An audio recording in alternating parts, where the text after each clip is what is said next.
antes de eu passar para apresentar o professor Anderson, eu gostaria também que a nossa pró-reitora, a professora Eliene, posteriormente o professor Noga e o professor Evandro, também desse um acolhimento para vocês. A professora Eliene, ela faz parte da comissão local de acompanhamento de avaliação e ela que faz parte também do PET, por gerenciar as ações que são desenvolvidas aqui na nossa instituição. Então, é um grande prazer, professora, ter aqui, e até o professor Nuga e o professor Evandro por aceitarem o convite para essa solenidade de abertura.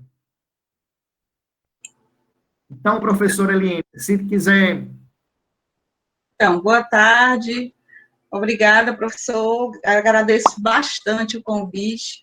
Cumprimentar aqui o nosso magnífico reitor, professor Noga, professor Evandro, nosso vice-reitor, o professor doutor Anderson, que é da UFP, né, em nome dos alunos também, cumprimentar os professores, o professor Agmael, que está aí, demais professores, e em nome dos alunos, eu cumprimento a Ana Vitória, que já conheci alguns trabalhos, algumas atividades na colaboração em outros eventos que ela nos ajudou durante o programa Residência Pedagógica, e agora fazendo parte do programa do PET Física, né? Então, professor Guzmão, só agradecer mesmo, eu quero dizer da minha, assim, do que eu acompanhei desde o início, desde a seleção, né, professor Gustavo, quando você, com aquele todo o interesse que você tinha em gerenciar, né, ficar à frente da coordenação desse programa, de tão importante, eu já estava na PREG naquela época e eu acompanho suas ações desde aquele período até então, porque parece que a CAPES não quer tirar meu nome de lá, tá? Não que eu queira continuar, mas assim, a gente já tem tentado, mas não tem sido empecilho nenhum, né? Continuar, tem sido um prazer continuar administrando e acompanhando, tanto o PET Física quanto o PET de Química, né? Dizer que todas essas ações, elas fortalecem muito o curso da UF, de um modo geral, né? E, assim, quando a gente vê essa apresentação, que a programação do PET, ela contempla, ela é bem completa, porque ela contempla ensino, pesquisa e extensão, né? E aí, assim, os alunos, eles têm essa possibilidade, né, de continuar os seus trabalhos, tanto nos estudos de pós-graduação, quanto atuarem no mercado de trabalho. Eu acho que essa troca de saberes entre os estudantes, né, entre a comunidade acadêmica e a sociedade, a comunidade de modo geral, dá essa oportunidade, né, dos alunos transformarem a si mesmos, os próprios professores, porque a gente fica muito feliz quando a UESP é contemplada com esses programas, porque a gente vê o diferencial de um aluno. Infelizmente, a gente vê que os programas, eles não são para todos, mas aqueles que realmente, vendo esse gráfico aí do interesse dos alunos da UESP, não falando de outra instituição, mas assim, o quanto a UESP, o quanto os alunos da UESP valorizam quando os programas são apresentados. Então, eles agarram a oportunidade e fazem toda a diferença no mercado de trabalho. Então, só agradecer mesmo, parabenizar, professor Gustavo, a você, ao programa e a todos os alunos e professores que fazem parte do programa. Muito obrigada. Professor Evandro. Boa tarde a todos, né? Boa tarde o magnífico reitor professor Noga, a nossa pró-reitora Eliane Perotti, ao nosso pró-reitor adjunto, professor Gustavo Guzmão, professor Agmael, né, e também o professor Anderson, os estudantes que estão aqui nessa sala. Primeiro, parabenizar, né, pelas ações, pelas atividades que os senhores estão desenvolvendo, né, aqui no PET Física, né, e eu tenho certeza que isso traz uma contribuição muito grande, porque nós temos aí estudantes de várias instituições participando, né, então isso nos deixa bastante satisfeitos, né, porque apesar do período em que nós estamos vivenciando, né, mas a universidade, os professores, os programas, aquela movimentação com os projetos, com as extensões, com a pesquisa, continua firme. E é nesse sentido que nós, nesta tarde, queremos aqui desejar uma boa sorte, né, a todos e êxito, né, nesse ciclo de ações que engrandece, sobretudo, o conhecimento de cada um. Então, parabenizar a todos pela iniciativa, né, e agradecer, né, por vocês estarem aqui também, né, nesta tarde, prontos aí a acolherem esse conhecimento e participar desse debate, dessas discussões que estão sendo promovidas, né, por esta iniciativa. Então, o nosso muito obrigado e parabéns aos organizadores, parabéns a todos os envolvidos e aqueles que estão aqui em busca de conhecimento e também para contribuir. Um abraço e êxito a todos. Magnífico reitor, professor Noga Cardoso Batista. Pois não, Gustavo, muito boa tarde, professor Evandro, professora Eliane Perotti, meu boa tarde ao professor Gusmão, ao professor Aguimael, professor Macedo, demais colegas, professores, estudantada presente nessa sala de webconferência. Na verdade, prezados, essa é a melhor agenda que nós que fazemos a administração superior da UESP gostamos de cumprir. Nós não somos amante de Assembleia Geral de reivindicação, de reuniões cansativas de administração. É melhor quando a gente tem o prazer de estar com vocês em agendas que têm a ver com a existência da universidade. A universidade, ela existe essencialmente para fazer o ensino, a pesquisa e a extensão. É claro que os outros fóruns, né, as assembleias, os comitês, os conselhos, são importantes para a manutenção da universidade, mas, essencialmente, o que trouxe todos nós à Universidade Estadual do Piauí, seja como aluno, seja como professor, foi a possibilidade de fazermos ensino, pesquisa e extensão. Então, estar numa tarde como essa de hoje, poder estar conversando, falando com pessoas das mais diferentes instituições, para socializar saberes, fortalecer aquela que é uma das ações muito necessária dentro das nossas universidades, é um prazer muito grande. Quero aqui parabenizar ao professor Gustavo e aos outros professores e alunos envolvidos nessa ação, dizer que a todos vocês que nós reconhecemos o papel de ações como essa na popularização da nossa universidade, do fortalecimento da significação dela para o desenvolvimento do estado do Piauí, para o desenvolvimento de pessoas, e em função disso é que a gente, nesse reconhecimento de grandeza, nós queremos aqui também reconhecer e louvar a todos por essas ações. A cada evento como esse, nós temos a impressão, somos fortalecidos nas convicções que estamos cada dia mais fortes, mais importantes e mais significativos para o desenvolvimento do nosso Estado. Então, um abraço a todos, quero aqui cumprimentar também e agradecer a todos os professores que farão palestra neste primeiro ciclo de palestra aqui do PET Física. Um forte abraço e muito obrigado a todos. Pois obrigado, professor Noga.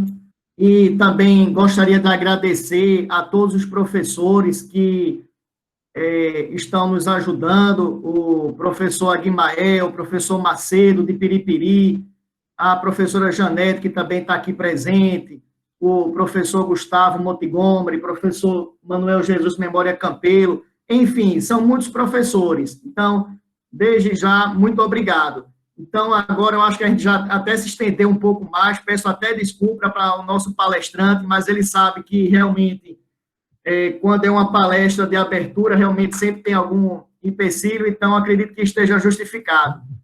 É isso, professor Anderson? Então, gostaria de apresentar para vocês o professor Anderson.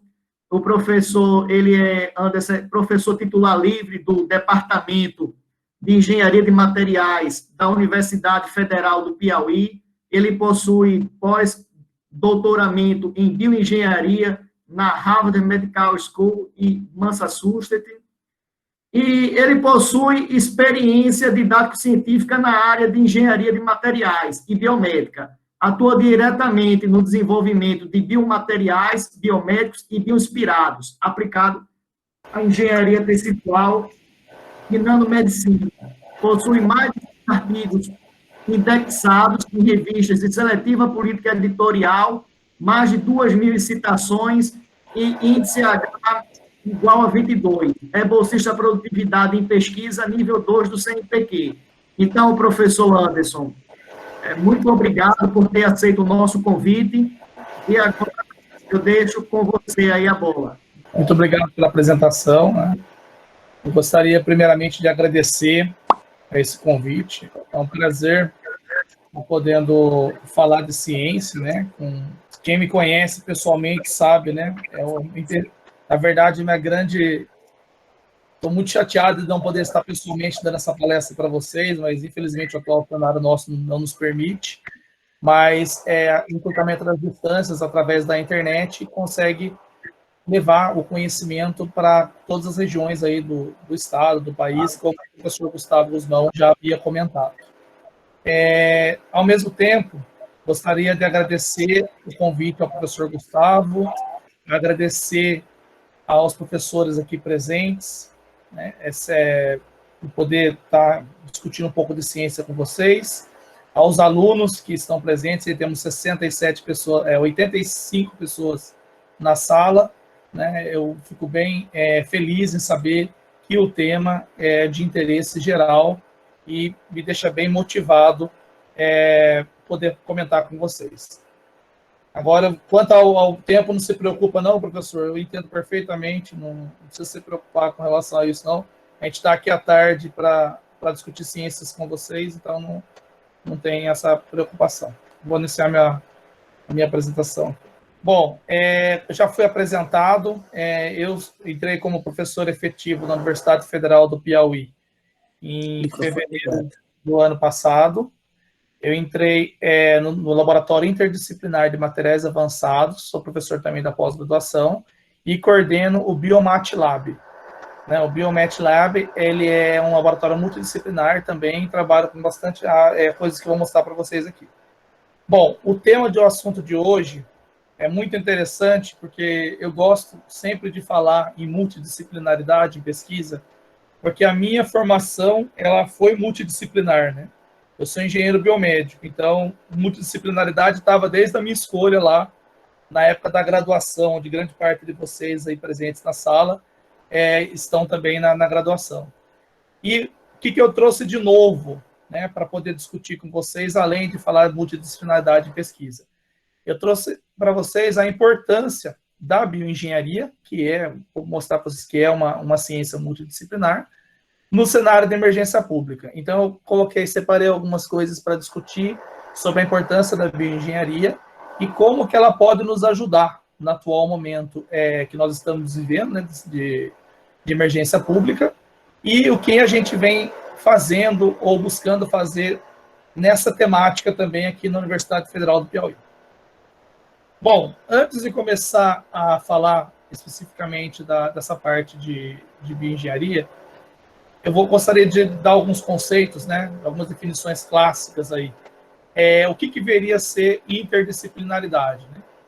A interdisciplinaridade, ela nada mais é do que você reunir diversas disciplinas, né, em busca de um único objetivo, né? E qual seria esse objetivo? Nós temos diversos objetivos aí para serem, digamos assim, vislumbrados. Mas, dentre esses vários objetivos que nós podemos descrever, hoje eu selecionei o termo saúde pública. Então, eu vou tentar, ao máximo, sempre deixar muito bem fechado, muito bem evidenciado, toda essa parte de multidisciplinaridade, o que ela vem a ser durante a minha apresentação. Bom, o que vem a ser uma equipe multidisciplinar, então? Né? Uma equipe multidisciplinar seria um conjunto de especialistas, ou seja, diversas pessoas com formações diversas aí dentro do campo que vocês conhecem, os clássicos, né? E trabalhando numa única equipe em busca do objetivo comum. Então, é muito bom falar de multidisciplinaridade num momento como esse. Então, a gente consegue exatamente contextualizar a importância da ciência multidisciplinar para a resolução de um problema, e vocês vão entender muito bem ao decorrer dessa apresentação. Bom, um projeto multidisciplinar, ele se trata de uma ferramenta, ou seja, ele é como se fosse um meio, um método que nós temos de conseguir associar pessoas de diversas áreas do conhecimento, trabalhando no bem comum. Foi importante o professor Gustavo trazer um pouco da minha formação, porque além da graduação que eu formei na área de engenharia biomédica, eu tive a oportunidade de poder fazer o pós-doutorado também numa equipe multidisciplinar.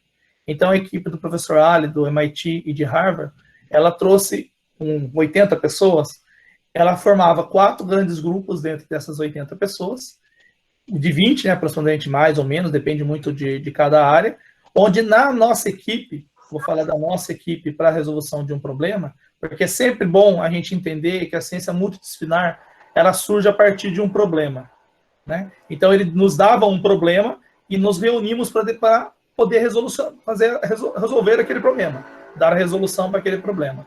Então, nós tínhamos bioengenheiros, né, que lá é bioengenheiro, que se chama não engenheiro biomédico, nós tínhamos químicos, físicos, farmacêuticos na equipe. Tudo no caso, como eu trabalhava com impressão 3D, então a gente tinha que desenvolver um sistema bioimpresso para mimetizar um organismo, né? Então eles selecionavam, eu quero que vocês primeiro façam um fígado artificial, eu quero que vocês façam um pulmão artificial. Então o que tem que ter?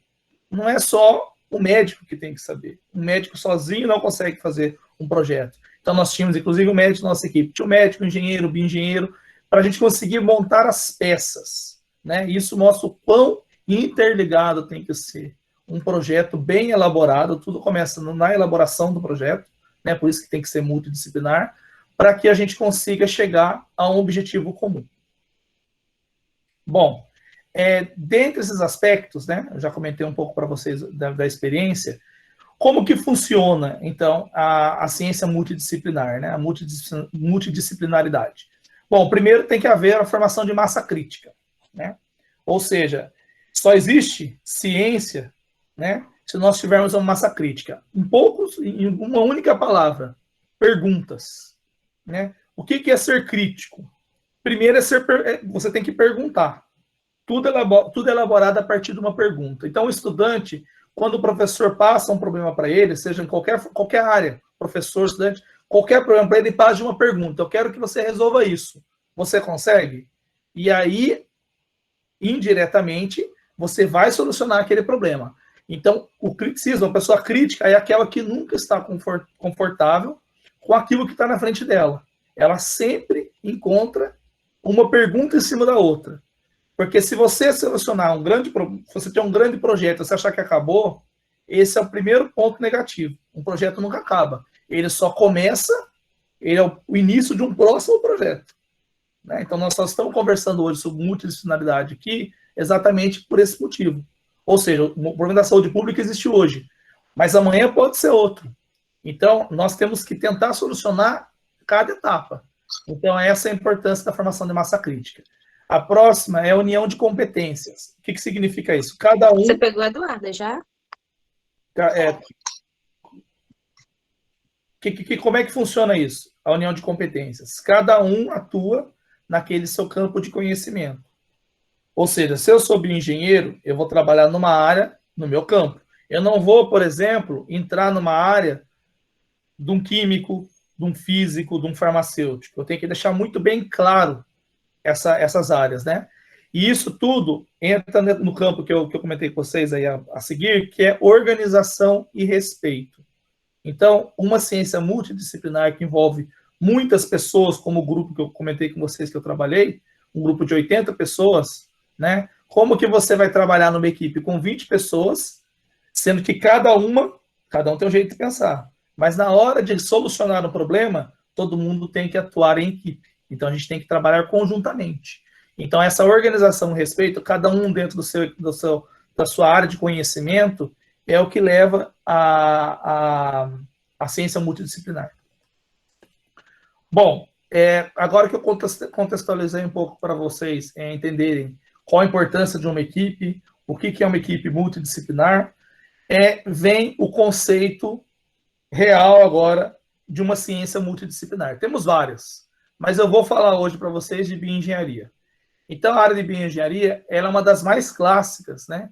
Conhecido própria nomenclatura, já descreve isso, né? Engenharia com bio, né? Ou bioengenharia é uma forma de você conseguir reunir uma equipe, né?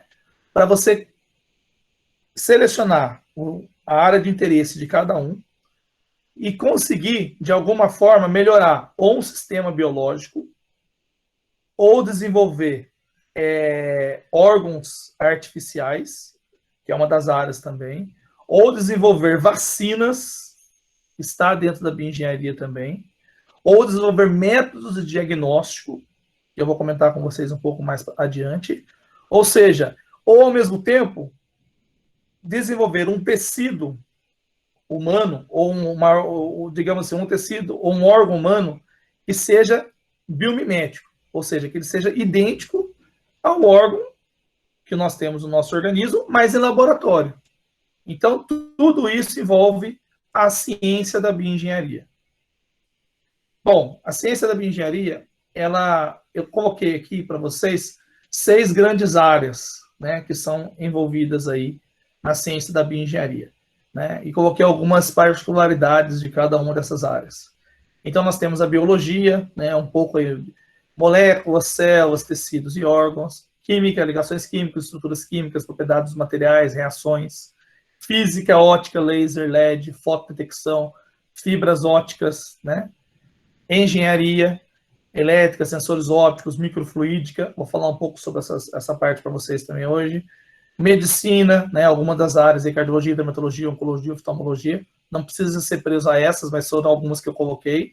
E biotecnologia, né? Então, a farmácia, paracetamol, biometria, biosensores. Então, aqui são algumas das áreas que são envolvidas na ciência da bioengenharia.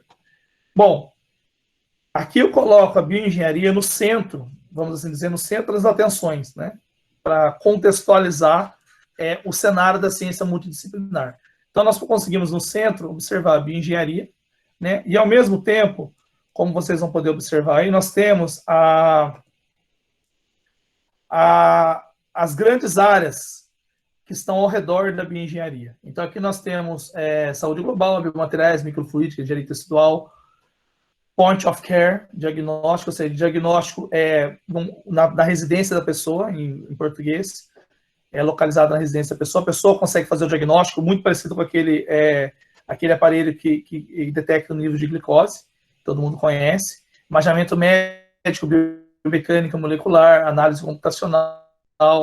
E aqui nós temos a outra vertente da bioengenharia, né? Ultrassom, liberação de genes, né? Tem o trabalho da vacina, modelagem de biossistemas, simulação computacional.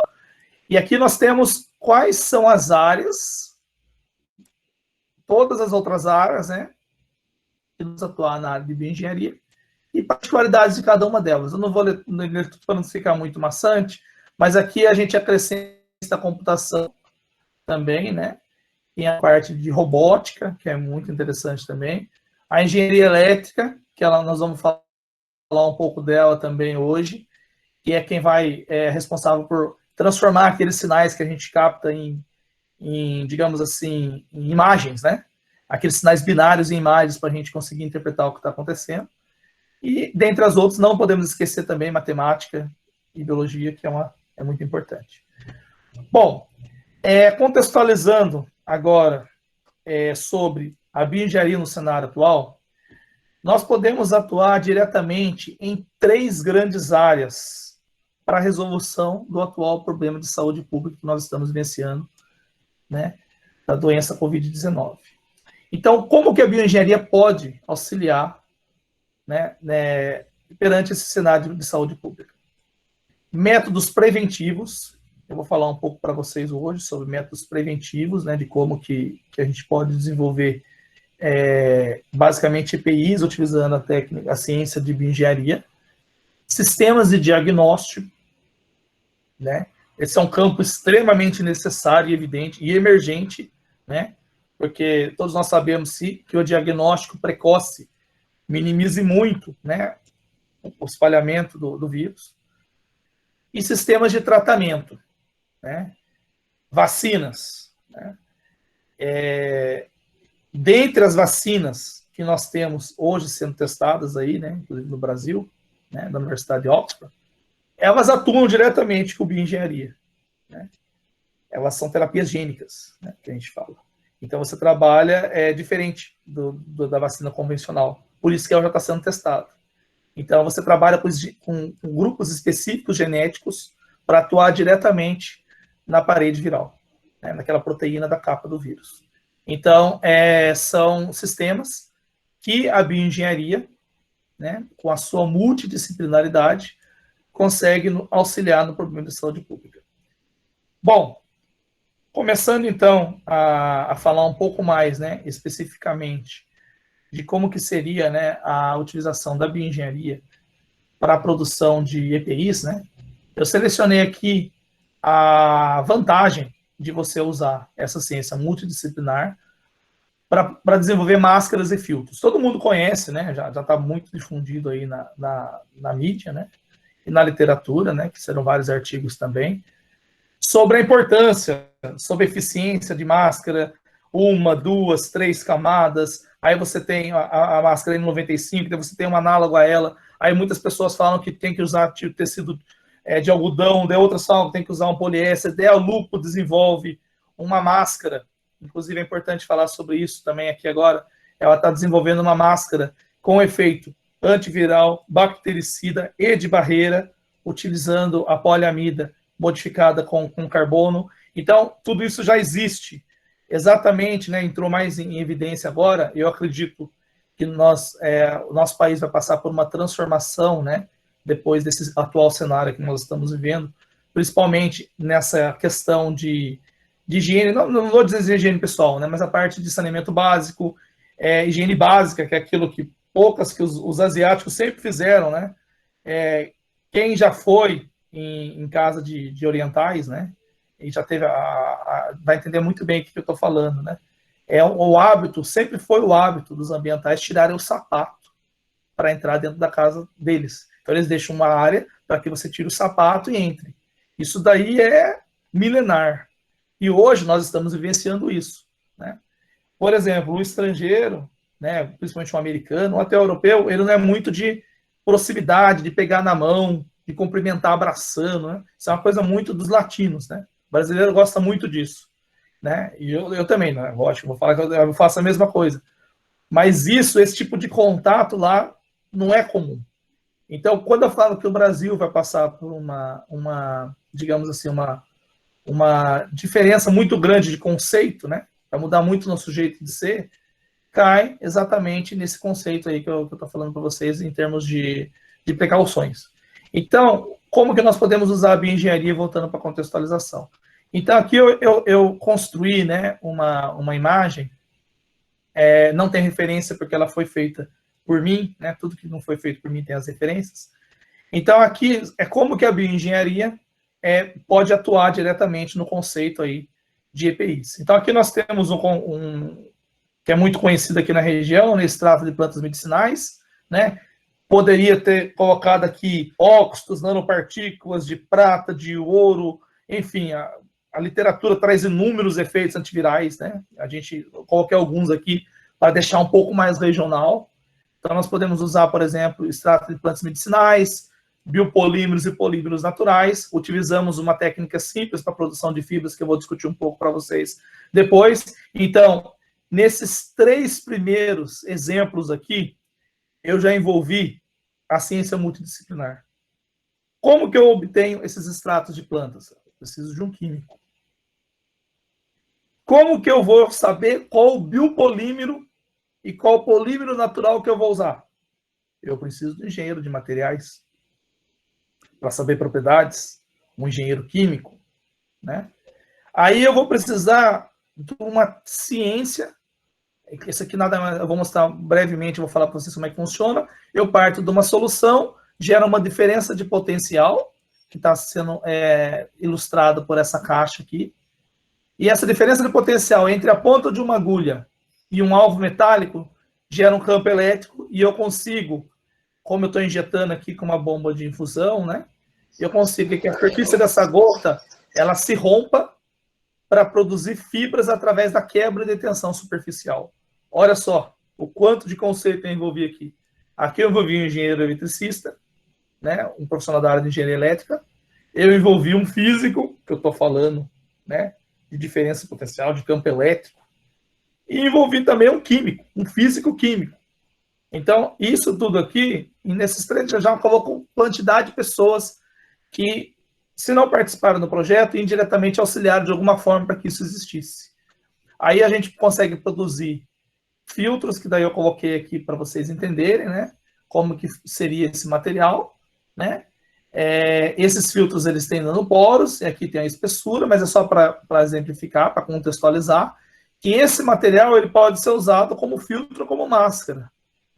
Mas isso não existe? Já existe. Já existe sim. Inclusive tem empresas que já estão comercializando esse tipo de máscaras lá fora, utilizando essa ciência aqui, entendeu? Inclusive com extratos naturais, alguns grupos.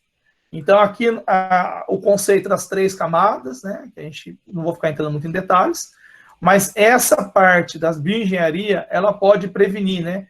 Aí vem a pergunta, mas só o vírus SARS-CoV-2? Não. Só os MERS? Não. Mas só vírus e bactéria? Também não.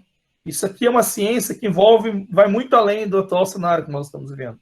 Inclusive, né, quem é da área, e aí a gente vai entrar um pouco aqui, tem a parte da medicina, da bioengenharia, né, que vem entender como é que funciona essa ação, qual que é a ação antiviral desse extrato perante ao vírus, ele vai atuar nas proteínas da capa viral, ele vai fazer o quê? Só vai ser mobilizado, ele vai... Então, estão vários conceitos envolvidos, né? Isso aqui é só uma contextualização.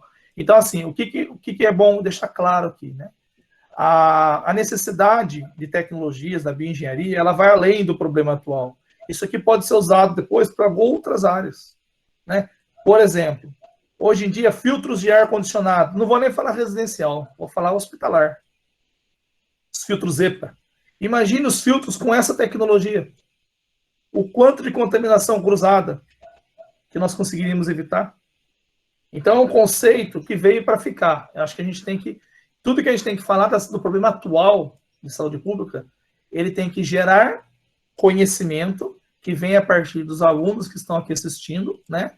Formação de recursos humanos, nós, professores experientes, que a gente nunca para de estudar, para tentar solucionar esse problema hoje, que ele não acaba aqui. Esse é só o início. Ele vai muito além do atual cenário que nós temos hoje. Então, essa é uma vantagem que nós temos aí para IPIs.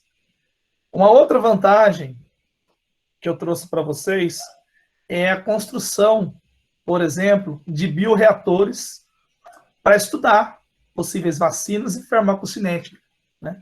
Mas o que são bioreatores, né? Um reator, quem é da área de química conhece, né? O que é um bioreator? O bioreator nada mais é do que eu construir, né, um sistema fechado, né, com caminhos bem definidos através da microfluídica, né, que eu vou falar um pouco sobre isso adiante, ou seja, canais de comunicação bem definidos, onde eu consiga inserir soluções. No caso, eu posso estudar soluções utilizando diversos tipos de vacinas, né, com diferentes grupos genéticos. Eu posso construir nesses bioreatores um fígado, um pulmão, um coração. Eu não coloquei aqui, mas um grupo brasileiro desenvolveu, né, mostrou digamos assim, do efeito, né, do SARS-CoV-2, que é o atual problema que nós estamos vivendo, também para a parte neurológica.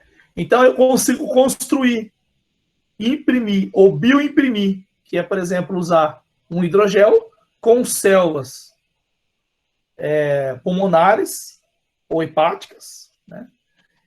E estudar todo esse pulmão, que a literatura traz mini pulmões, mini fígados, mini cérebros. Mini cérebros ficou bem famoso, que isso é uma reportagem no Fantástico. Acho que grande parte de vocês já deve ter visto, né, sobre o conceito mini cérebros, né? Então eu consigo construir mini tecidos onde esse vírus ele ataca quando entra no nosso organismo, e desenvolver como se ele tivesse um sistema biomimético, como se ele tivesse o nosso organismo, estudar diversos tipos de vacinas. Mas por que isso é importante? Né? Quais são as vantagens, né, de ter isso? Então, aqui eu tenho uma bioimpressora que mostra o gel, a célula que vai imprimir. Aqui eu tenho, né, o efeito de como a gente monitora esses vírus, quais são as possíveis estratégias que nós podemos desenvolver, né, para poder atuar com esse efeito antiviral, né? Isso está dentre as possíveis vacinas, né? Ou farmacocinética, se for drug delivery, que eu vou falar um pouco para vocês aqui hoje também, né?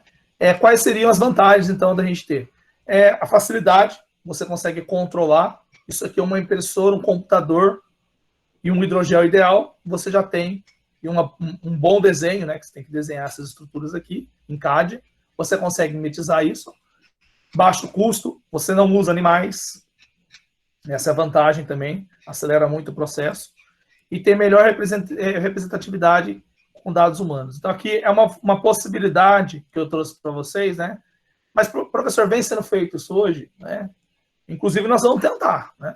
É possível fazer isso, né? Já tem artigo publicado na temática? Aí não. É uma coisa que a gente está buscando, inclusive, esse aqui é um artigo de contextualização que eu estou mandando juntamente com o pessoal de Harvard para a gente colocar o cenário de bioreatores, do Lab on-Chip na área de saúde pública atual. É uma figura feita por nós.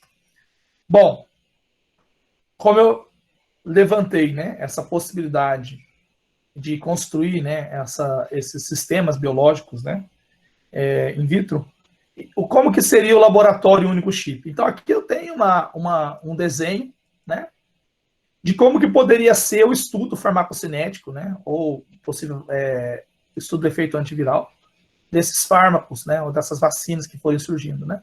Então, a gente faz o screen, que fala, né, escolhe diversos tipos de moléculas, você pode colocar numa parte do chip, você pode isolar um determinado tipo celular, você pode fazer um monitoramento de diferenciação, então aqui você pode fazer em diversas partes desse chip a diferenciação de célula-tronco, por exemplo, em células pulmonares, células hepáticas, enfim, né? Só uma contextualização, migração, como que está ocorrendo essa migração, elas estão crescendo, não estão crescendo, elas estão se reduzindo, então tudo isso eu consigo fazer num sistema dispositivo. Infelizmente, eu até tenho a pinça aqui mostrando, mas eu tenho um desses, né, no laboratório, no sistema que cabe na palma da minha mão, né? Eu consigo ter como se fosse o nosso organismo funcionando numa tecnologia de microfluídica. Então, esse efeito, essa ciência também é multidisciplinar. Biologia, química, engenharia, medicina, né? Então, aqui só para contextualizar da importância. Bom, uma outra parte também que a bioengenharia pode auxiliar diretamente é a parte de biosensores para detecção de doenças, né? Então, qualquer doença que é um aspecto geral, né? Como eu falei, o problema de saúde pública, ele só nos mostra o caminho, que é a problemática que nós estamos vivendo hoje, para nos alertar do futuro. Então, esse conceito veio para ficar. Só para falar um pouco para vocês, né? Eu estou estudando bastante sobre a temática, eu tenho interesse principalmente nessa parte, né, de EPIs, né, de bioengenharia. Então, tudo que eu estou falando para vocês aqui é um interesse próprio, né?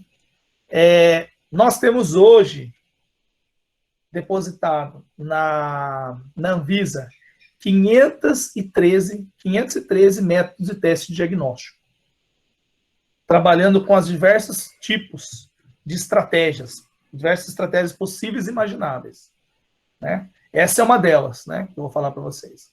Dentre esses 513, 60 foram avaliados pela Anvisa, com as eficiências propriamente ditas, né? Então, a tecnologia de biosensores está dentre as 4 estratégias utilizadas por alguns grupos, né, algumas startups hoje, para diagnóstico, né? Importante, né? Não do vírus, né? Da nossa resposta. O IgG. Ou seja, ele só pega depois um número de dias, ou seja, os anticorpos que você dá. Então, a ciência da bioengenharia, ela pode nos ajudar a identificar a presença do vírus nos períodos iniciais. Mas como que faria isso? Especificidade. Você identificando, uma vez você sabendo qual que é a proteína na parede do vírus, você consegue facilmente aquela relação antígeno-anticorpo em detecção de partes por bilhão ou em nanomol, né? Não por isso eu não coloquei o ouro aqui e o grafeno, são exemplos disso, que eu vou falar um pouco sobre isso depois. Você consegue identificar diretamente a presença do vírus, num simples swab. Mas quanto tempo? O vírus se aloja na garganta, inicialmente. Né? Do sistema respiratório da nossa face. Então, você consegue identificá-lo horas, primeiro, segundo dia, talvez. Então, tem que ser feito, né? Qual teste nós conhecemos hoje em dia que tem esse tipo de diagnóstico preciso? Né? Então, essa é a vantagem da bioengenharia. Onde entra a bioengenharia aqui? Já falei. O estudo da parede viral, as proteínas. Como que nós vamos fazer a estratégia química para identificar isso? Farmacologia. Né? Qual material que nós vamos escolher? Ouro. Ouro coloidal, que é o que vem sendo bem usado. Material de carbono, nanotubo de carbono, talvez, que está sendo mostrado aqui. Então, aqui são estratégias que a gente pode criar hoje utilizando a ciência de biosensores. Né? E agora, sendo mais específico, afunilando, agora sim, né? O que está sendo feito hoje na literatura, dentre as coisas que eu falei, para especificamente com propriedade para identificação do vírus. Então, aqui nós temos, por exemplo, né, o desenvolvimento de microchips para diagnóstico. Né? Então, aqui nós temos o ponto de detecção, vou ser bem breve aqui. Então, esse é um chip que cabe na palma de uma mão. Então, aqui tem a área do PCR, né, que tem todo aquele estudo daquela sequência, tudo que aquele equipamento que a gente tem que esperar uma semana para analisar, está dentro desse chip aqui. Né? Depois podem abrir o artigo lá, é muito extenso, então é só uma contextualização. O objetivo aqui é dar uma visão geral. Então, é por isso que eu coloquei os dados do artigo. Então, aqui você faz um sistema de detecção nesse chip, que entra a física, né? Para fazer a detecção, usando um laser confocal, né? Para você fazer a identificação dessas proteínas, que foram identificadas, né? Você tem um conjunto de proteínas, porque você já sabe, né, dentro do PCR, o que você tem que estudar. Você já sabe o que tem a proteína do spike, da parede viral, todo mundo já sabe. Então, você coloca essa estratégia e você faz como se fosse aquele gel. Você não vai fazer o PCR. Né? Você vai fazer exatamente isso no chip, utilizando um pouco da física, né? A física conceitual. Então, você consegue aumentar essa expressão. Um grande problema que nós temos de PCR é você conseguir quantidade suficiente para fazer o diagnóstico. Então, você extrair o RNA, né, é muito difícil. Você exige uma grande quantidade. Então, você tem que amplificar muito esse RNA que você extraiu para você conseguir fazer uma análise PCR fidedigna. Então, com esse efeito aqui, você consegue aumentar essa sensibilidade, esse potencial de diagnóstico, e com isso você precisaria de menos extração e, consequentemente, menos tempo. Então, essa é a vantagem de você utilizar os microchips. Um outro conceito, né, que eu sempre gosto, né, quem me conhece sabe que eu gosto muito de tecnologia, né, que vem sendo usado, são todos artigos de 2020, né, atuais, seria a utilização, né, do nosso smartphone, né, para poder fazer a identificação do point of care, né, que a gente gosta sempre de falar que o paciente vai lá na casa dele, ele consegue fazer o diagnóstico, né, para ver se está ou não com a presença do vírus. Né. Vou deixar claro que é importante falar isso. Então, aqui nós temos o desenvolvimento desse chip, que faz uma amplificação muito parecida com aquela amplificação que foi comentada lá. Então, aqui eles fizeram um molde em PDMS, né? Aqui tem o desenho desse molde, como que é feito. Aqui é como que ele faz a prensagem, né, desse cartão, né, para futura detecção por smartphone. Então, aqui tem, né, deixa eu voltar aqui.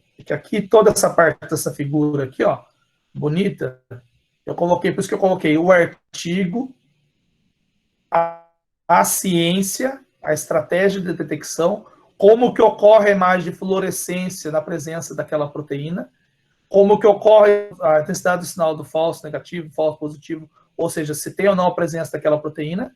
Só que daí o que o autor fez? Isso ele colocou no artigo, tá? Essa imagem da direita é é a propaganda do site dele. Ele fez uma startup mostrando que ele já está pensando em desenvolver esse sistema de diagnóstico para o smartphone. Então, todo esse desenho aqui, ele se resume a esse chip que está aqui menor. Então, esse chip aqui é esse aqui. Então, aqui tem como que é feita essa sistemática de amplificação aí desse sistema que eu comentei com vocês, esses chips, e aí como que seria feito pelo celular aí, utilizando a câmera, né? Então, aqui nós temos aí a ótica, um pouco como que seria feito. Bom, trouxe um pouco aqui para vocês, além do Programa de Saúde Pública, como eu não encontrei, né, estratégia parecida, né, para o SARS-CoV-2, inclusive fica aí o interesse, utilizando grafeno, né? Então, aqui eu só quis mostrar que você pode utilizar um material de carbono, né, folhas de grafeno, inserir muito parecido com a estratégia. Nesse caso, foi para o vírus da Zika, mas aqui você poderia fazer uma estratégia para o vírus, para o SARS-CoV-2, né, para fazer essa identificação utilizando um simples potenciostato, né, que serviria como point of care. Aí você imobilizaria essa proteína, ele daria uma leitura em sinal elétrico, né? Esse sinal elétrico, ele seria em nanomol, então você tem uma quantidade bem pequena para você conseguir sinal elétrico, que é bem sensível esse equipamento, esse potenciostato, e ele te daria, né, digamos assim, uma identidade, o fingerprint, que o pessoal né, a gente gosta de falar em espectroscopia, principalmente espectroscopia Raman, né, ele daria uma curva ou um voltamograma, né, uma voltametria cíclica particular da presença ou não do vírus. Então, tudo isso tem que ser feito, lógico, tem que ser estudado, mas seria possível você identificar a presença desse vírus. Aqui eu só coloquei para a Zika porque é uma possibilidade. Bom, uma outra possibilidade real também, que já foi desenvolvida, né, e poderia ser utilizada para a identificação desses do SARS-CoV-2, seria os dispositivos tipo wearable, né? O wearable é o que a gente fala, né? Hoje em dia está muito comum, né? Principalmente as roupas, é tudo aquilo que você consegue controlar lá através do seu celular, né? Através do Wi-Fi, vamos assim dizer, né? Então, esse aqui, ele desenvolveu um band-aid, né? Like band-aid, que fez uma identificação, né? Então, como que é feito esse band-aid, né? Aqui tem a ciência, né? Isso aqui é um chip, é muito parecido com o microfluídico, só que é feito em matriz polimérica flexível, né? Aí ele coloca isso em contato com a pele. Importante, né? Ele tem que ter a penetração, então tem que saber o comprimento de onda, física, né? Física envolvida aqui, né? Física, química, enfim, né? Toda a ciência multidisciplinar envolvida. E aí, aqui é como é feita a construção, é que ele consegue identificar a presença, por exemplo, de estratégias de identificação na corrente sanguínea. Então, isso aqui poderia ser uma possibilidade também, a parte de lavada da parte brônquica também aqui poderia fazer essa identificação. Então, seria tanto a parte brônquica quanto a sanguínea, uma possível estratégia utilizando essa tecnologia wearable. Bom, agora, um outro conceito que vem é a parte de vacinas, né? Essa nós estamos falando de ciência de ponta, tá? Que são as famosas microagulhas, ou microneedles. Quem jogar esse termo na literatura vai ver que os melhores grupos do mundo estão trabalhando com microneedles, né? Inclusive, um deles é o grupo que eu estava trabalhando. Mas o que são essas microagulhas, né? Então, aí eu coloquei aqui um exemplo para vocês entenderem como que funciona, né? Ela é uma matriz flexível e essas microagulhas, elas têm o potencial de penetrar pelas camadas da derme. Mas, professor, mas não machuca? Não, muito pelo contrário, né? Elas são, preferencialmente, tem que ser de matrizes poliméricas, que é feito por litografia, e que se dissolvam. Mas por que ela tem que dissolver? Porque ela tem que fazer o drug delivery. Mas qual a vantagem de utilizar uma microneedle e não tomar uma vacina de uma vez? Esse é o conceito. Aqui você consegue ter uma pequena dose antiviral durante o decorrer de tempo, que ninguém sabe qual vai ser, como que vai ser. Então, com essas microagulhas, a gente consegue dosar dia a dia, hora a hora, como que vai ser disponibilizado aquela estratégia né? Seja antígeno, anticorpo, ou seja, o próprio proteína sintética, né? A gente gosta de falar, na área da bioengenharia. Sequência de peptídeos é possível, porque uma vez que você consegue identificar, você pode fazer uma pequena sequência de peptídeos, você não precisa de uma proteína. Você pode ser só o que interessa, como vetor. Então, por isso tem grandes grupos trabalhando nisso. Isso aqui é mídia, vocês podem colocar, e sairão só reportagens em um artigo. Então, eu trouxe aqui uma montagem de pequenas estratégias de papers, mas para falar o que pode ser feito. Então, aqui a gente consegue liberar, e essas microagulhas, né, as microneedles, elas vão se dissolvendo até que seja liberado totalmente, né, o efeito antiviral, né, a sua solução, a sua vacina para o organismo. Bom, aí agora eu vou falar um pouco sobre bioimpressão 3D, vou passar rapidamente, que depois eu já estou terminando, né, mas aqui como que a gente poderia trabalhar com materiais que se respondessem ao tempo, né? Por exemplo, as microagulhas, elas podem ser controladas pelo som, pela temperatura, né? Por luz. Então, eu consigo controlar tudo isso, essa liberação aqui, se for para colocar contextualização, eu consigo analisar a ciência dos materiais, o tipo de material que eu vou colocar nessa microagulha e controlar ele com efeito externo. Som, luz, pH, como que ele vai liberar. Então, isso eu consigo tudo fazer com estratégias de estruturas 4D. Né? Então, aqui, o que nós estamos fazendo hoje, né, um pouco aí nessa parte do que eu falei para vocês. Recentemente, a gente publiquei um trabalho com o grupo da Espanha. Essa é uma proposta que já é bem antiga, a gente já vem fazendo esse trabalho há uns 4 anos, né, eu não estava aqui na Federal do Piauí ainda, mas a gente conseguiu. Eu sempre trabalhei com tratamento de Alzheimer, dispositivos para liberar peptídeos para diminuição, né, como tratamento, tem alguns artigos da literatura sobre isso, tese de doutorado, inclusive, defendida. Mas aí surgiu a ideia de a gente fazer um sensor, ou um imunossensor, que é muito parecido do que qual seria a possível estratégia hoje para a identificação do SARS-CoV-2. Então, aqui a gente fez um eletrodo, né? Esse eletrodo é comercial, a gente modifica esse eletrodo com essa sequência de proteínas, utilizando também o ouro coloidal para aumentar a resposta, né? A sensibilidade desse sensor, e, consequentemente, a gente fez a identificação de Alzheimer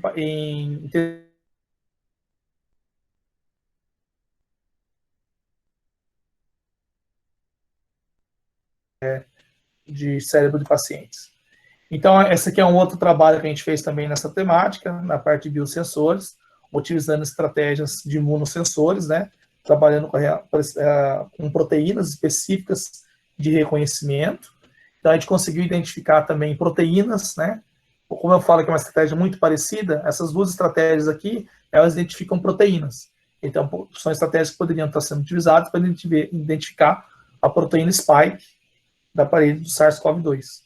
Então, são iniciativas que a gente está buscando, né? Recursos para tá podendo fazer isso. Então, esse aqui também foi para biomarcadores, para identificar doenças neurodegenerativas. Então, aqui a gente identificou vários marcadores que estão envolvidos além do Alzheimer, para mostrar a especificidade do nosso imunossensor. Então, nós conseguimos colocar o que nós quisermos, qualquer tipo de sequência nele. Consequentemente, uma estratégia também para a identificação da proteína antiviral. Então, aí eu já comentei com vocês, né, que poderia ser. Então, a gente já tem algumas biotintas, algumas tintas condutoras sendo feitas, realizadas no laboratório aqui da Federal. Então, a gente já tem essas tintas condutoras aí, mostrando que conduz a eletricidade. Temos a possibilidade de fazer sensores, então, aquilo que eu falei sobre a pele, a gente já consegue visualizar alguma coisa de sinal aí, utilizando nanofibras, né? Não exatamente para o objetivo de saúde pública, mas possibilidades que poderiam ser alteradas por estratégias, de acordo com o que eu falei para vocês hoje. A parte de impressão de tecidos, né, a gente também poderia estar fazendo, então vou falar adiante sobre isso. Aqui nós temos como que são feitas as fibras, né, para ser utilizadas naquele conceito que eu mostrei para vocês anteriormente, né, das nanofibras, como que a gente pode produzir as fibras aí também, algumas técnicas que a gente tem no laboratório, a produção dessas fibras, né. Alguns materiais inteligentes que liberam oxigênio mas poderiam certamente liberar, né, estratégias antivirais. Então, eu gosto sempre de colocar a importância, né, quando eu falo que não, mas agora eu vou trabalhar, por exemplo, a bioengenharia, eu trabalho somente com a identificação da saúde pública atual, não. Já tem que pensar que eu tenho materiais com estratégias que podem ser aprimoradas para o atual problema de saúde pública. Então, isso é importante, a contextualização, ou seja, a importância de você ter essa ciência multidisciplinar, de pensar. Então, o material você não precisa fazer, você já tem ele. Você só precisa mudar a estratégia e o que liberar. Então, aqui é o oxigênio, mas poderia ser perfeitamente essa estratégia antiviral. Então, a gente pode liberar aí oxigênio por 7 dias. Aqui, esses oxigênio liberados controlando algumas células, né? A gente pode fazer. Estruturas vascularizadas em chips, a gente já está fazendo, junto com o pessoal de Campinas, para fazer aqueles estudos de Levion a chip, que eu comentei com vocês. Aqui é um artigo anterior que eu mostrei. Aqui, alguns scaffolds, alguns hidrogéis que podem liberar também substâncias ativas, né? Hidrogéis inteligentes. Aqui, estratégias de materiais 4D, que eu comentei com vocês, que a gente está desenvolvendo para cartilagem, esses chips, mas poderia ser para esse tipo de finalidade. Alguns filamentos de caneta 3D, que a gente pode fazer muito bem, por exemplo, fios, ou esses eletrodos, esses sensores, utilizando canetas de baixo custo, para a gente conseguir fazer aqueles point of care, né? Aqueles eletrodos residenciais lá, aqueles pontos de diagnóstico. Algumas estratégias de bioimpressão também, que a gente pode fazer para mimetizar aqueles sistemas miniaturizados que eu falei para vocês. Um pouco de estereolitografia, que a gente pode usar para produzir aqueles tecidos complexos, né, miniaturizados que eu falei, né? Fazer pulmão, fígado, tudo utilizando essa técnica de baixo custo de estereolitografia para a produção de mini bioreatores. Impressora 3D que a gente tem no laboratório, para a gente estar podendo fazer esse estudo, né, de impressão desse tecido. Essa tem no nosso laboratório. Aqui é um pouco do que a gente vem imprimindo, né? Mostrando a possibilidade de imprimir tecidos, colocando possíveis tecidos, possíveis estruturas em meio de cultura, células tronco, enfim. Isso a gente já vem realizando no laboratório, né? Não agora, porque agora está tudo parado. A gente tem a possibilidade de fazer esse tipo de análise, né? Aqui, como que é feito um desenho, só passar para vocês. Aqui são alguns parceiros que a gente tem, né, no laboratório, que é da onde eu fiz meu pós-doutorado, de Harvard, MIT. Aqui tem parceiros do Northeastern University, nos Estados Unidos, a Brown University, é um grupo de física muito boa na área de microfluídica lá. Fez um trabalho bem interessante para identificação de vírus por sistemas em nanosensores, né? Microfluídico, nesse caso aqui foi eletroquímico. Um grupo de Lancaster, mas não foi para o SARS-CoV, não, foi para outro vírus. O pessoal de Lancaster me ajuda bastante na parte de Alzheimer, né? É um grupo bem forte na parte de Alzheimer. E de Grenoble, na França, a gente tem uma parceria muito interessante nessa parte de metais ou dispositivos metálicos para identificação. No caso, a gente usa como scaffold, mas também poderia ser utilizado como estratégia. Além dessa apresentação, eu vou colocar para vocês aqui, que eu gosto sempre de levantar, né, a importância do laboratório. A gente está com um grupo bem ativo, né? Nós temos um site, nós temos página no Facebook, né? Nós temos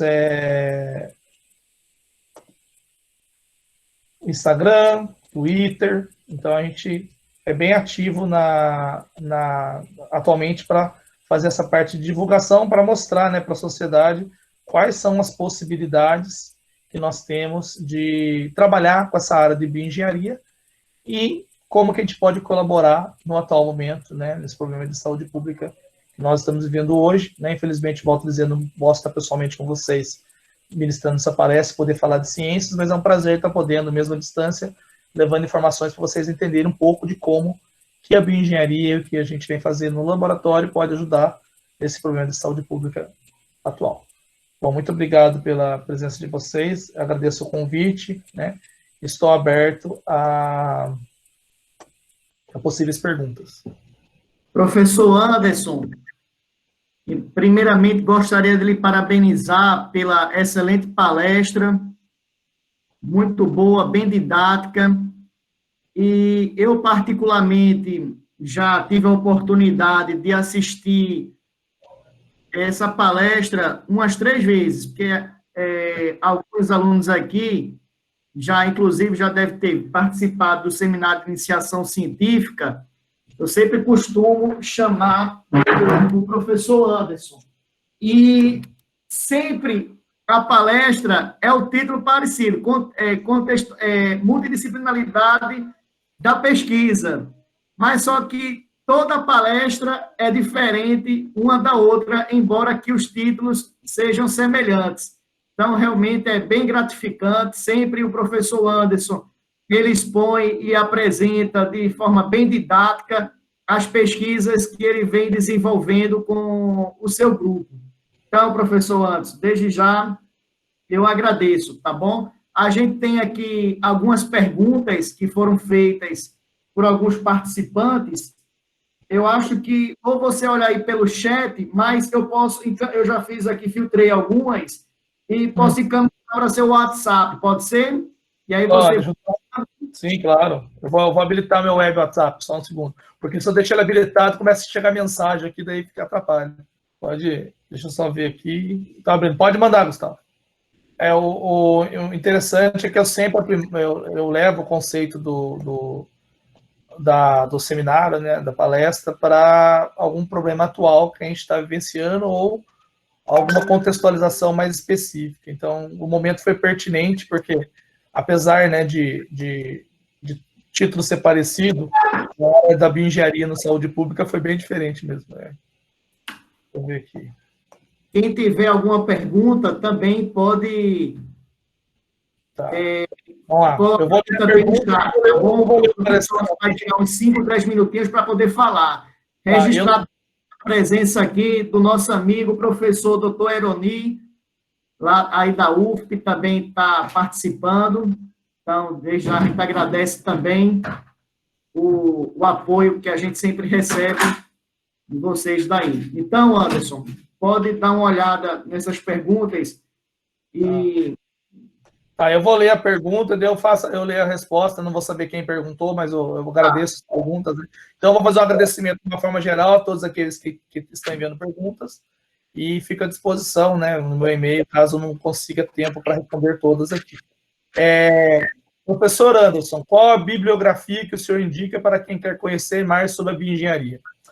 Essa pergunta é muito pertinente. Né?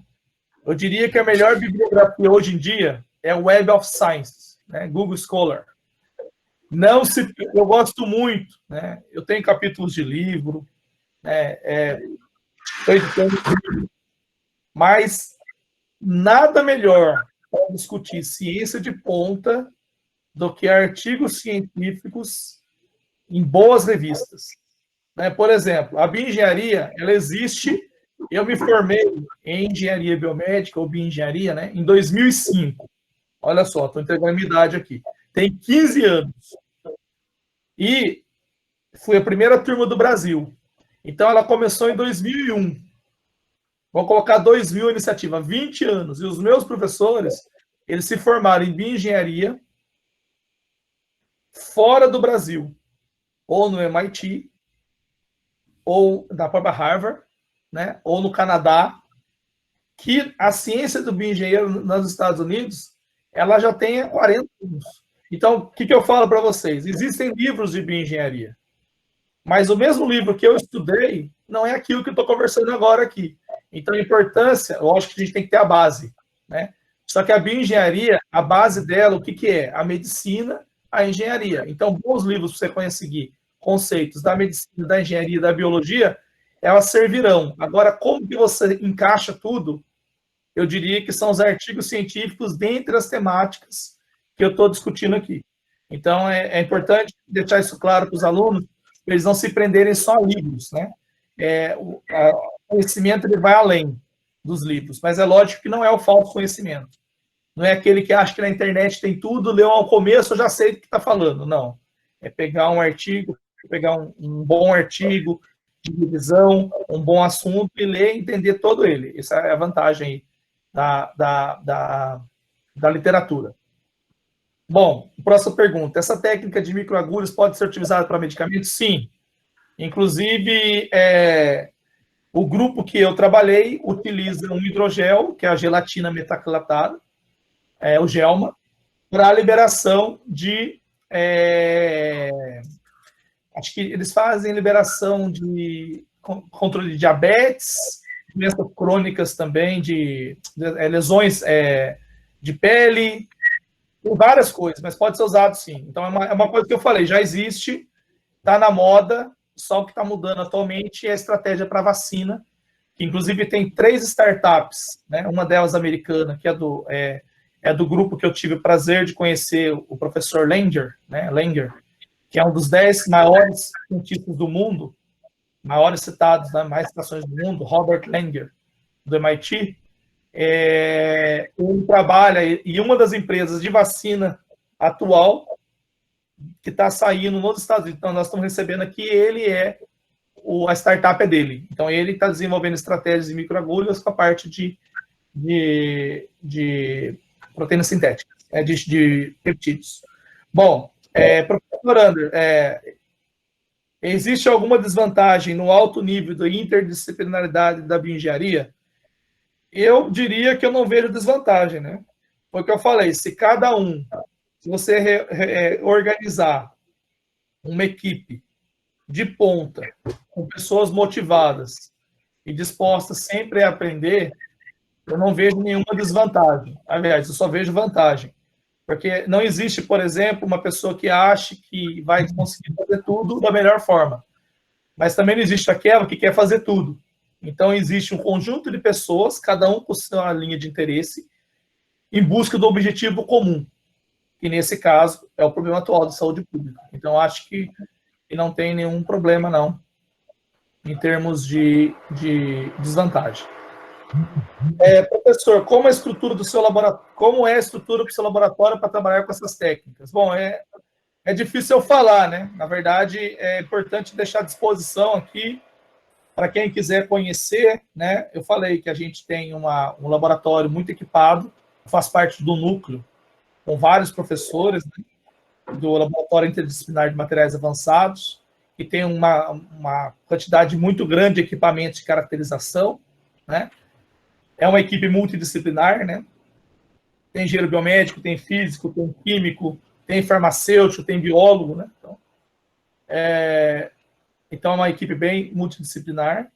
Então, a estrutura do laboratório que eu mostrei para vocês no final, tenho a bioimpressora, tenho a parte de todas aquelas técnicas de fiação, tem equipamento para fazer medidas elétricas, se não tiver no laboratório, tem na UFP, no departamento de física, no departamento de engenharia elétrica. Então, a estrutura que tem lá é muito boa. Então, quem quiser, né, conhecer a estrutura do laboratório do Limag, fica aqui de portas abertas. Tem alguns alunos aqui que acredito que são da Federal, lá. Eu ouvi, acho que um aluno meu de iniciação científica aqui, o Thiago, ouvi ele por aqui. Deve ter mais, né? Eu acho que quando tinha pouca gente. Então, está de portas abertas. Tem da UESC também aí, também, que estão aqui assistindo também. Então, as duas... Então... Rapaz, fugiu o nome agora. A Gabriela, a Vanessa. Samara. Isso. Assim, para complementar, Anderson, depois eu posso encaminhar no grupo aqui que a gente criou do WhatsApp, as suas redes sociais de lá do laboratório. Beleza. Aí, nossa, como você é bem ativo, divulgando os trabalhos, aí quem quiser seguir vai ficar sempre antenado dos trabalhos, publicações que estão sendo desenvolvidos no seu laboratório. Sim, sim. A gente é bem efetivo. eu gosto dos alunos, né? Eu acabei não divulgando aqui o site, né? Mas eu vou... Quem fez o site foi uma aluna de iniciação científica, a Emily, inclusive, muito boa o site que ela fez, é um momento oportuno só para mostrar rapidamente aqui. São todos feitos por alunos, né? Os alunos são parte, não existe ciência, nem tem que ter a massa crítica pensante, a mão de obra, e nada existe sem os alunos, o professor não consegue fazer tudo. Então, aqui eu tenho, vocês estão vendo aí o meu site, né? Então, eu tenho um site aqui tem no meu site, eu vou mandar para o Gustavo, eu mando o link para ele, tem tudo que a gente vem fazendo, notícias, né? Aqui tem as duas alunas da UESP, a Samara, né? Tá aqui. Aqui nós temos as redes sociais, bem efetiva aí também. Então, eu vou mandar o link para o Gustavo, professor Gustavo, aí ele compartilha com vocês, tá? Então, eu acho que estou de portas abertas nessa parte da pandemia aí. Vamos ver uma próxima pergunta. De que maneira os scaffolds podem ser utilizados nesses processos, né? Os scaffolds podem ser utilizados para liberação, drug delivery. Um scaffold nada mais do que um material que fica externo ou interno no corpo humano. Ele serve tanto para crescer células no interior, fora dele, ou serve também como um dispositivo. Então, qualquer organismo que você deixe fora. Por exemplo, eu utilizei um scaffold, implantei num camundongo para liberar peptídeo para redução de beta-amiloide, de placas de beta-amiloide em tecidos cerebrais de animais com Alzheimer. Então, eu usei um scaffold para isso. Então, ele pode ser usado como drug delivery perfeitamente. O microchip será uma realidade em breve? Ele já existe, tá? Esses microchips, eles já existem, o que eu mostrei para vocês aí.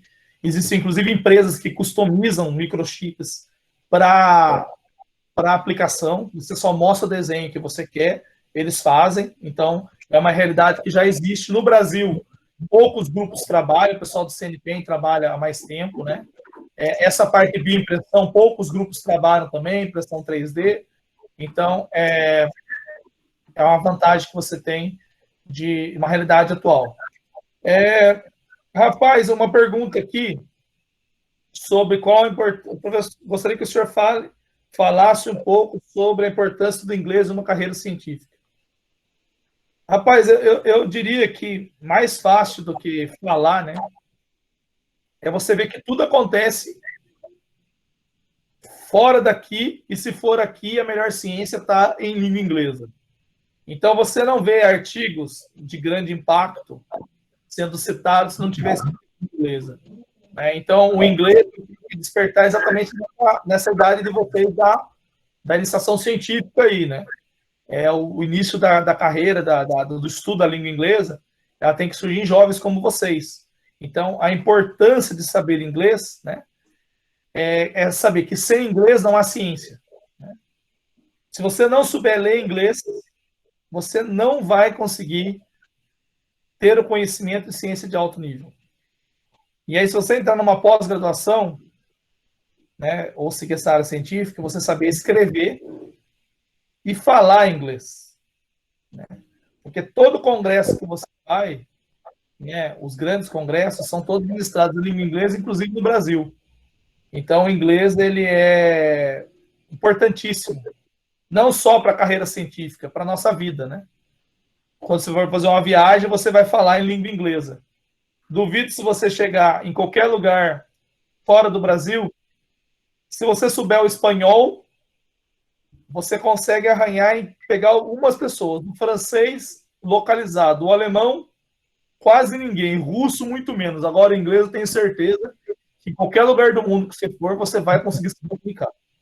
Então, além de ser uma linguagem universal científica, é uma linguagem universal de comunicação.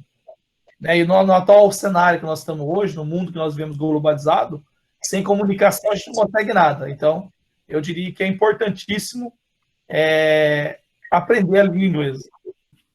Muito bem, eu acho que essas aí foram as principais perguntas, tá certo? Mas, para finalizar, eu tinha só mais uma pergunta, Anderson, para você, que na relação de inscritos, nós vimos que tínhamos alunos dos mais diferentes cursos, como, por exemplo, desde a física, química, mais alunos das engenharias, alunos da engenharia civil, engenharia dos materiais, engenharia elétrica, pessoas, alunos da medicina, enfim, realmente tivemos um público da área fins bem interessados nesses temas e principalmente nessas palestras envolve multidisciplinaridade.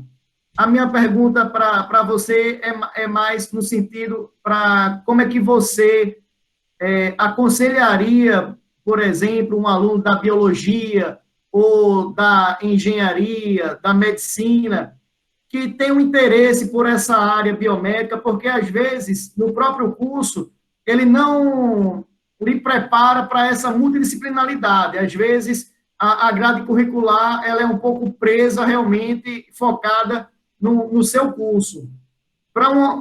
E a gente sabe que, posteriormente, quando você for seguir uma carreira acadêmica, hoje em dia as coisas estão caminhando muito para isso, para a multidisciplinaridade. Então, como é que esse aluno ele poderia já ir se preparando, adquirindo, talvez, novos conceitos de outras disciplinas, a importância disso, como é que ele poderia fazer? Qual o conselho que você daria para esses alunos que estão começando agora e que têm interesse na questão da multidisciplinaridade? Na verdade, o conceito, ele vem... envolva várias áreas do campus da ciência. Tá. Na verdade, o meu conselho, né, como eu gosto de dizer, né, a formação de um aluno, ela vai além daquela grade curricular que ele tem na graduação, né? Seja na graduação, seja na pós-graduação. Então, não tem como a gente mudar, por exemplo, uma grade curricular para colocar o conceito de bioengenharia, né, na cadeira de disciplina, por exemplo, de uma pessoa que faz medicina, que era totalmente pertinente, né?